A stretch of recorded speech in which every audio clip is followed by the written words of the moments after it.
Well, showers and thunderstorms increasing for us as we go through the overnight hours for us tonight. We do have at least a low severe threat along the north of I-44. Again, this is mainly for hail and wind from now until about 3 or 4 o'clock in the morning, something that we want to keep our eyes on. Also, another factor, which a lot of us, well, maybe the past couple of weeks we do, but a lot of us don't think of flash flooding as a severe threat, but the ground is so saturated from all the rain that we saw in May. Most of us picked up 12 to 14 inches. Look at the storms just kind of hanging out in our western counties over the past several hours. A lot of severe thunderstorms from Wichita into our western counties, Greenwood, Elk, Chautauqua County, all the way back down through north central parts of Oklahoma. And a few of these guys have gotten out into southern Wilson, into Neosho County, and then up through Wilson, and then also Allen County on the Kansas side. The metro has been dry, but you can see a few of these storms. Quite a bit of lightning right on top of Chanute. Here's Erie. Track a little farther toward the southwest.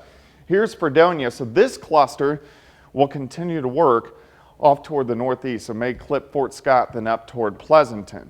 And then farther west than that, we have a storm moving into Greenwood County. This is going to affect Eureka and eventually Yates Center. Look at this cluster.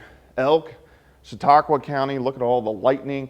So these actually have some quarter-size hail and some gusty winds. This will start to affect Fredonia, Neodesha here in about 30 to 35 minutes. That whole cluster will continue to work into southeastern Kansas next couple hours. If you live in Pittsburgh or Joplin, you're not going to see anything for several hours. After midnight, this cluster will start to advance off toward the south into the east and eventually get into the metro, most likely 3 to 4 p.m. I do think by that point in time, our severe threat's mainly going to be gone, and we're just talking about good old strong thunderstorms after about 3 or 4 o'clock in the morning. So greatest severe threat, southeastern Kansas. Greatest threats, wind and hail as we go through the overnight hours for us tonight. Also rainfall. Rainfall is going to be pretty high. A lot of areas could pick up anywhere from 1 upwards to 2, maybe even isolated 3-inch amounts as this band continues to work through. We will get rid of this tomorrow morning. I think we're going to get a break, probably about a 4 or 5 hour break, but after about 1 or 2 o'clock in the afternoon, most likely another band will start to press in.